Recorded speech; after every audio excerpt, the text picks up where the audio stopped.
Bazılarınız çok hoşlanır kesin bu videodan. Zaten ne hikmetse adamın uzun süredir en çok izlenen videosu olmuş. Rulet nasıl kazanılır garantili.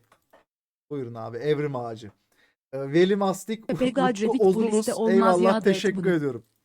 En büyük kumarhanesine götüreceğim. Texas'la Oklahoma sınırında kalan Windstar World Casino ve Resort'a. Burası 55.750 metrekarelik yüzey alanıyla dünyanın en büyük kumarhanesi. Burası öylesine büyük ki bir duvarından diğerine yürümek için yaklaşık 1 kilometre yol kat etmeniz gerekiyor. Ve bugün sizinle bilimi kullanarak bu kasayı alt edeceğiz. Tıpkı 1986 yılında Las Vegas'a giden 4000 fizikçinin yaptığı gibi. Benimle gelin. Evrim abi yapma.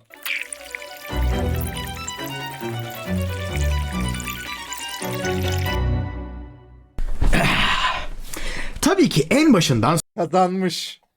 Arkadaşlar kazanmış, görebiliyor musunuz? O mutluluktan anlarım hacı. Krok eyvallah. Ben burada çok insanın duygularına tercüman oluyorum bet gecelerinde. Bu kazanmış bir vibe abi. söyleyeyim. Bir kumarhanede kasayı matematiksel Tayfa bir buradaysa- kesinlikle mağlup etmeniz imkansız. Çünkü bütün oyunlar kasadan yana hafif de olsa bir avantaj sağlayacak şekilde tasarlanmış halde. Bunu hafifçe hileli bir yazı tura oyunu gibi düşünebilirsiniz. Eğer paranız %50 değil de %51 ihtimalle tura geliyorsa elbette yine sık sık yazı atıp kazanacaksınız. Arkadaşlar hayır ya. Kumarhaneler böyle şeyler yapmaz. Aldatıldım demek tepki Adil, vereceğim. adil bir oyun. Adil bir oyun kurmaya çalışırlar ya.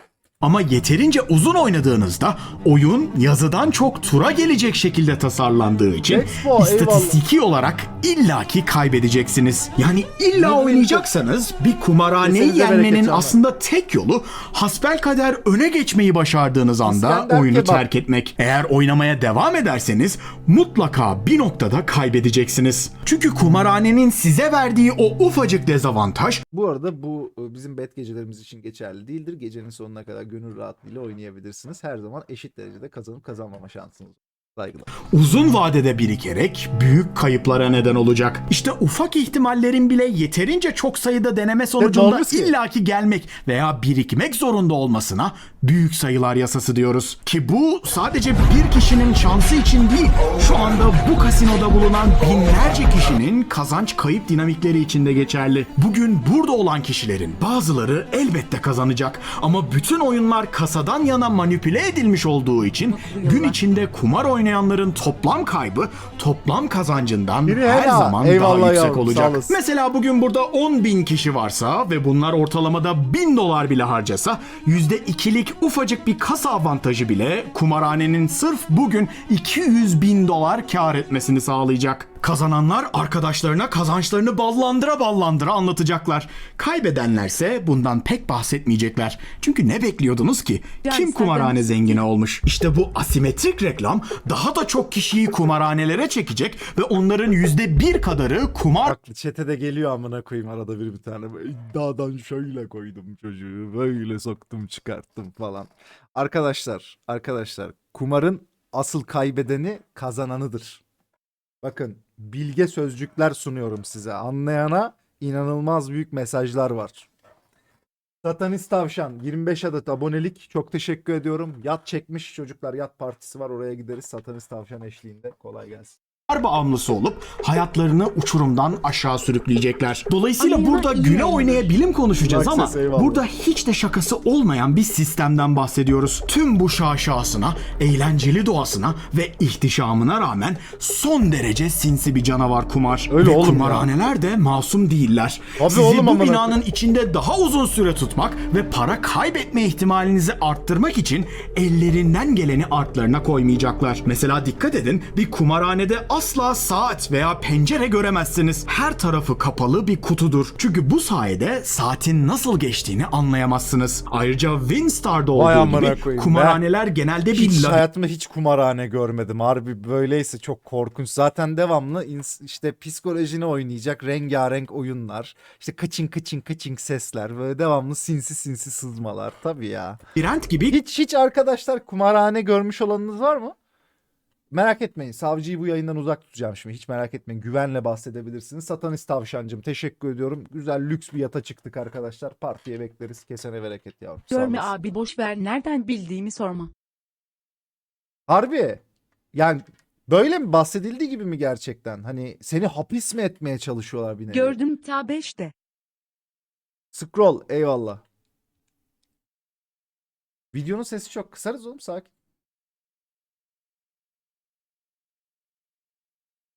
Kesinlikle. Peki yiyecek yemek servisi falan var mı? Yemek içki bedava mı? Gerçekten mi? Bedava. Yani girip random yiyip içip çıkar mısın?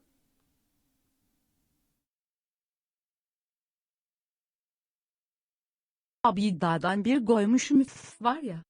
The Foxy eyvallah. Arda Turanlayabiliyorsak süpermiş la, yer içer çıkarım ama. Türkiye'de herhangi bir çay ocağına gece gitmen yeterli. Karma karışık tasarıma sahiptirler.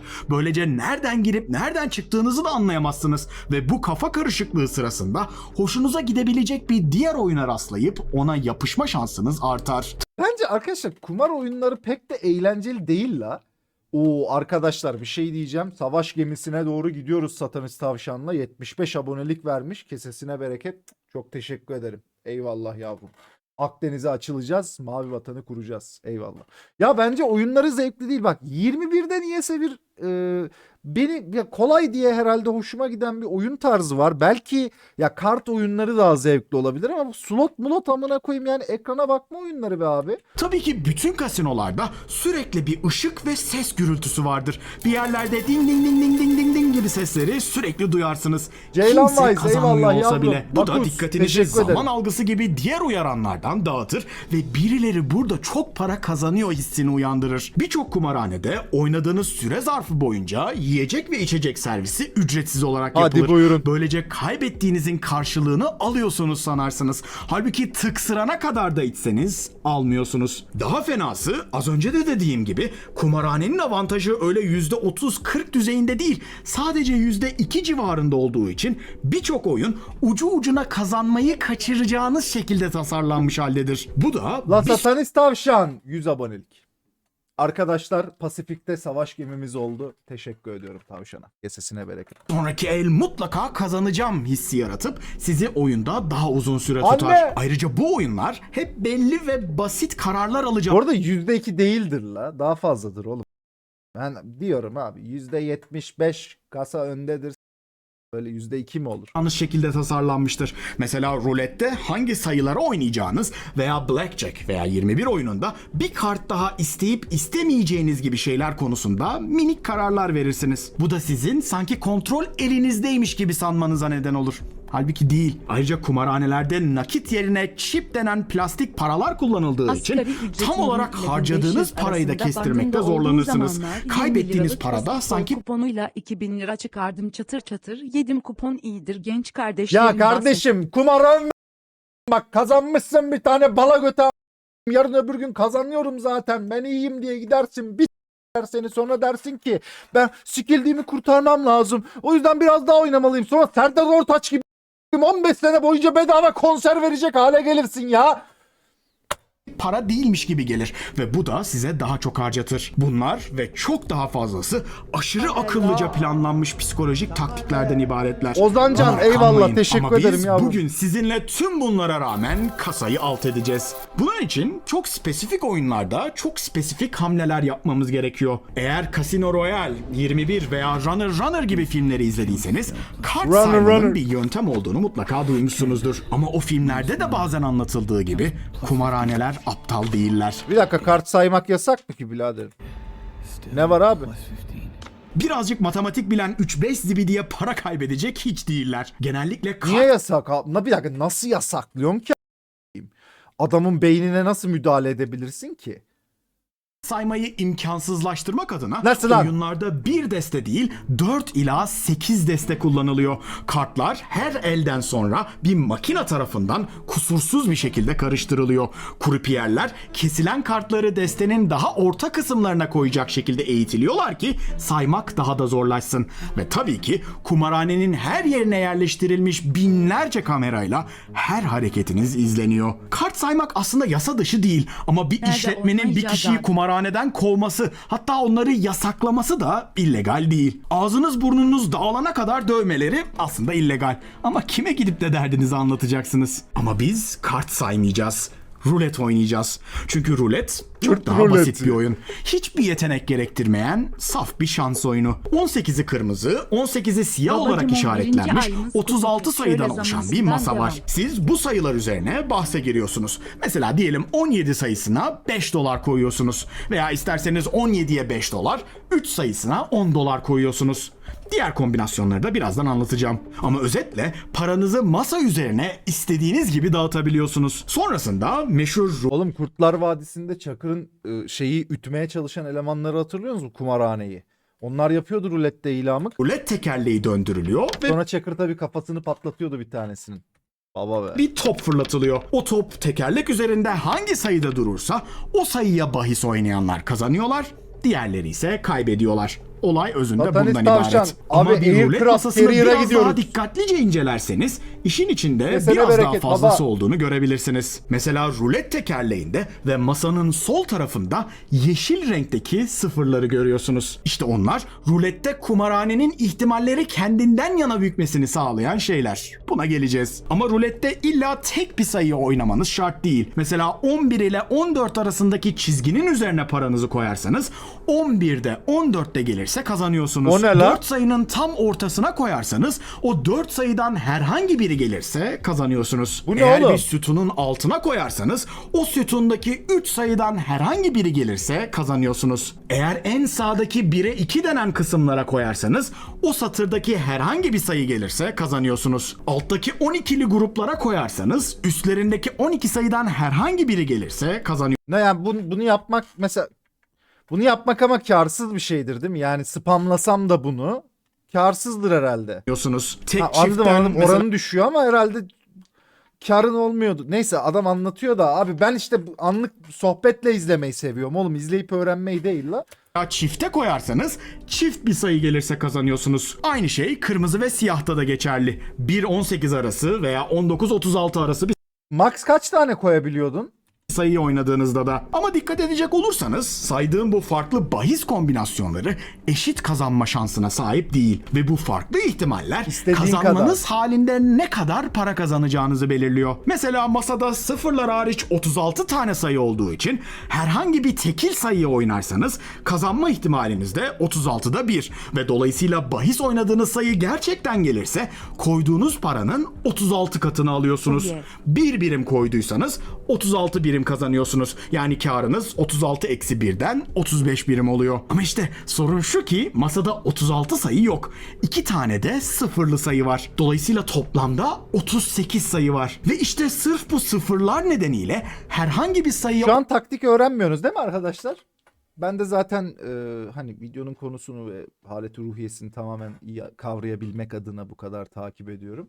Ajan Peri, Fevarist, Merzifonlu, Ozancan, Psikopat, eyvallah. Fevarist kesenize bereket canlar. oynayıp Teşekkür da ederim. kazanma ihtimaliniz gerçekte 36'da 1 değil.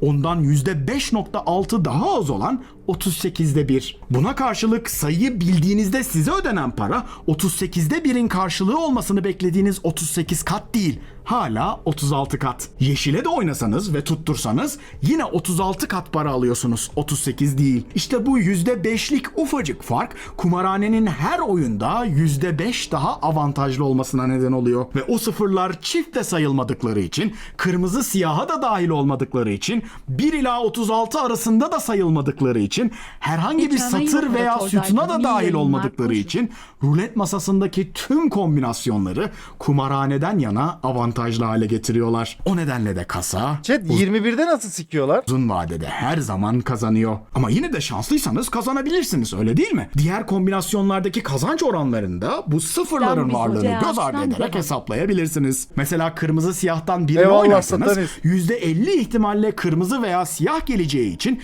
kazancınız da koyduğunuzun 36 katı Kart değil, masaya sadece 2 katı oluyor. Tabii unutmayın, rulet masasındaki 1 ila 36 arasındaki sayıların yarısı siyah olsa da gerçekte siyah gelme ihtimali %50 değil. Yeşiller nedeniyle %47.4 civarında. Yani tekil bir sayıyı oynamaktan hala daha iyi. Ama yine de kasa uzun vadede mutlaka kazanıyor. Her neyse, satırlara koyarsanız masayı 3'e böldüğünüz için bahsinizin 3 katını kazanıyorsunuz. Bir katı da bahis olarak koyduğunuz için kazancınız 1'e 2 oluyor. O nedenle o satırlara 1'e 2 adı veriliyor. Eğer masaya paranızı rastgele ve birkaç noktaya dağıtırsanız da her bir bahsinizin kazanç ve kayıplarının toplamı kadar kaybedip kazanıyorsunuz. Özetle, ne kadar ekmek, o kadar köfte. Derken? Ne kadar yüksek risk, o kadar yüksek kazanç. Peki, şimdi asıl sorumuza geliyoruz. Tüm bu anlattıklarımı matematiği kullanarak nasıl alt ederiz dersiniz? Bugüne kadar bunun için 3 temel yöntem geliştirildi. Martingale stratejisi, D'Alembert stratejisi ve Paroli stratejisi. Ama hepsinin mantığı Helal. özünde aynı ve ben en çok Martingale'ı sevdiğim için bugün size onu göstereceğim. Mantık şu: sadece %50'ye daha yakın ihtimal olan o kırmızı siyah, tek çift veya 1'den 18'e veya 19'dan 36'ya oynayacağız. Basit olsun diye şimdilik sadece kırmızı ve siyaha odaklanalım. Martingale stratejisi bize bu renklerden birini seçmemizi söylüyor. Mesela kırmızıyı seçelim. Her zaman sadece kırmızıyı oynayacaksınız. Ama çok önemli bir kural var. Bahsi her Gerçek taşşak ve testis sahibi her zaman yeşili oynar. Sadece. kaybettiğinizde bir sonraki bahsinizi 2 katına çıkaracaksınız. Mesela bir kumarhanede minimum rulet bahsi 1 dolarsa kırmızıya 1 dolar basarak bahsimi açıyorum. Kırmızı gelirse sorun yok. 1 dolar koydum, 2 dolar kazandım. Karım 1 dolar. Ama siyah veya yeşil gelirse bahsimi 2 katına çıkarıp bu defa kırmızıya 2 dolar koyuyorum. Şimdi kırmızı gelirse yine sorun yok. 4 dolar kazandım. Oğlum ve o bilgisayarda noktaya kumar oynanmaz. Hani gel be diye bağırmak gibi bir şey bu, anladın mı, bilgisayarda oynamak ya. kadar 1 Hani en azından aleti gör yani, anladın mı? dolar artı 2 dolardan 3 dolar koymuştum. 4 dolar da şimdi kazandığıma göre Sen bilmiyorsun. Ya abi ama baksana baba, yani ben seni dolandıracağım diye bakıyor cihaz sana ya. Nereden bileceğim bunun kodlanmadığını ama. 4 eksi 3'ten karım gene 1 dolar. Bu noktada tekrar 1 dolara dönüyorum. Siyah geldi. 2 dolara çıkardım. Gene siyah geldi. Hayda. 4 dolara çıkardım. Gene siyah geldi. Nasıl? Gerilmeye başladık mı? Yapacak bir şey yok. 8 dolara Ya savcım, adam kumar oynuyor. çıkardım. Gene siyah geldi. Bu noktada tırnaklarımızı yemeye başlıyoruz. Martingale stratejisi gereği bahsimi bu defa 16 dolara çıkardım. Bu defa kırmızı geldi. En son 16 dolar koyduğumuz için 2 katı olan 32 dolar kazandık. Ama gerçek karımız ne? Bu 32 doları kazanmak için 1 artı 2 artı 4 artı 8 artı 16 dolardan 31 dolar basmıştık. Karımız gene 1 dolar. Bu stratejideki örüntüyü görebiliyor musunuz? Martingale stratejisiyle bir noktada kazanmayı becerebildiğiniz müddetçe her zaman seriye başlarken koyduğunuz bahis miktarı kadar para kazanıyorsunuz. 1 dolarla bahsi açarsanız zincir sonucunda kazancınız her zaman 1 dolar oluyor. Ne kadar gerilirseniz gerilin. Eğer 10 dolarla açarsanız kazancınız da 10 dolar oluyor. İlginçmiş Ama lan. tabii ki 10 dolar Sonsuza kadar kaybedersen Fatih Terim Dispair. Öyle bir şey yoktur değil mi abi? Hep kaybetmezsin yani.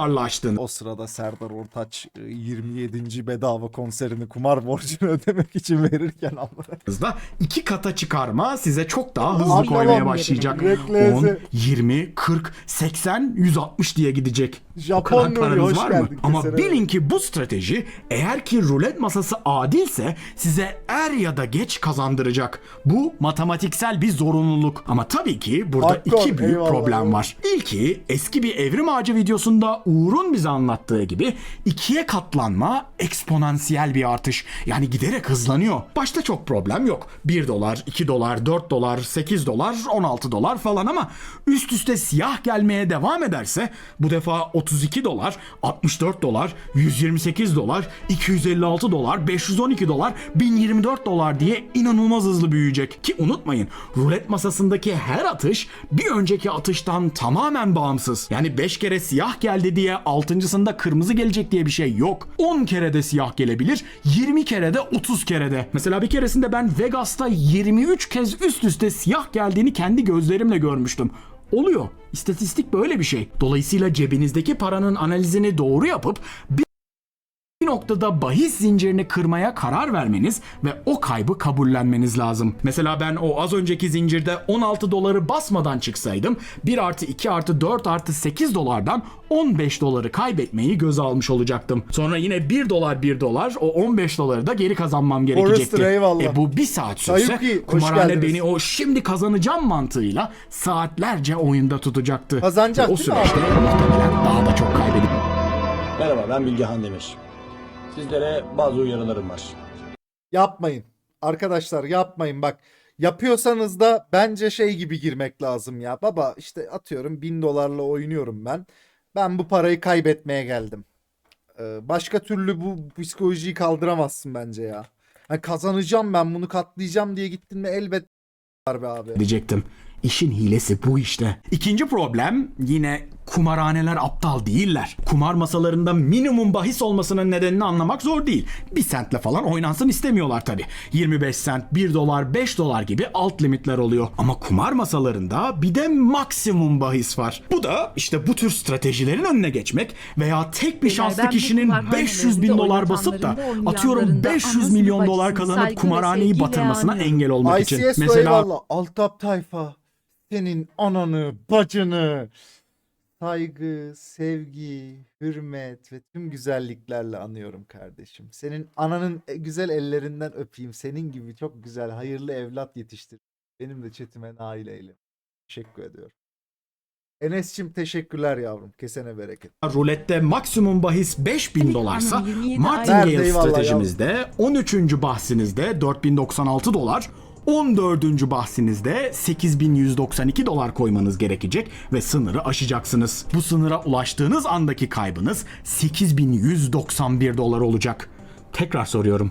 O kadar paranız var mı? Yani kumarhaneler, Martingale stratejisi de dahil diğer tüm stratejilerin önünü öyle veya böyle kesiyorlar. Gerçi çok da fazla bir şey yapmalarına Work gerek game, yok. eyvallah. Çünkü kumarbazların psikolojisi çoğu zaman kaybetmelerine fazlasıyla yetiyor. Mesela az önce bahsettiğim gibi her bir rulet topu atışının bir öncekinden tamamen bağımsız olduğunu fark etmemek, atıyorum 10 kez siyah geldiğinde artık illa kırmızının gelmek zorunda olduğu inancını doğuruyor. Bu noktada kumarbazlar çoluğu çocuğu satıp varlarını yoklarını kırmızıya basıyorlar ve tekrar siyah geldiğinde her şeylerini kaybediyorlar. Çoluğu çocuğu satıyorlar abi. İşte buna kumarbaz safsatası Abi, veya iyi ki varsın, Monte iyi Carlo yayınlar. safsatası diyoruz. Sevgiler. Çünkü 11. Eyvallah, sefer Altaycığım, siyahın teşekkür tekrar ederim. gelme ihtimali de yine %50.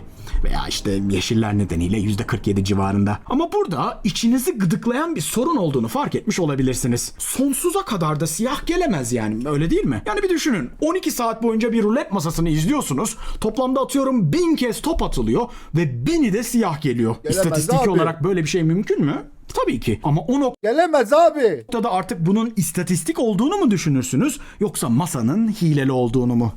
Tabii ki ikincisi. Neden? Çünkü biliyorsunuz ki adil bir masa yeterince uzun beklendiğinde %50'ye veya işte yeşiller nedeniyle %47'ye illaki yakınsamalı ve 1000 atış %50'lik bir ihtimal. Yani 2'de 1 ihtimal için fazlasıyla çok sayıda atış demek. Yani bu içgüdünüz doğru ve matematikte bu olaya return to the mean, yani ortalamaya dönüş diyoruz. Yani 10, 15, 20, 30 kez gelen siyah zinciri eğer ki masa adilse illaki bir noktada kırılmak zorunda. Sorun şu ki Vegas'ta bir otel ne kadar la?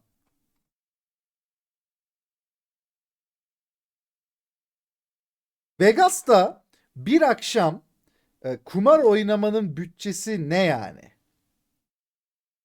Arkadaşlar hiç öylesine soruyorum ama ya. ki sizin o kırılma Yani tabii cebindeki parayla istediğin gibi şey yaparsın ama yani hani gitten mesela diyorsun ki ben bir Vegas'ta bir gece geçireceğim ve kumar oynayacağım ve işte oranın otelinde kalacağım falan. Ya ben öylesine soruyorum. Siz yine de bu klipleri falan İrem'e göndermeyin. Ben farazi maksat sohbet diye konuşuyorum sizinle. Yani hani Vegas'ta ortalama bir kumar akşamı geçireceksin ve otelde kalacaksın. Acaba bütçesi ne kadardır? Videoda söylüyor mu? Ne diyorsun ya? Simon Says eyvallah yavrum. kırılmanın nerede yaşanacağını bilmeniz mümkün değil. Dolayısıyla bu bilginin size hiçbir faydası yok. Bunu fark etmeyen kumarbazlar işte üst üste kırmızı siyah kırmızı Otelde tek kalacağım arkadaşlar diyelim ki. Zaten benim için konuşmuyoruz ya. Ben zaten bir yere İremsiz gitmem ya. Tek kalınacağını varsayacağız.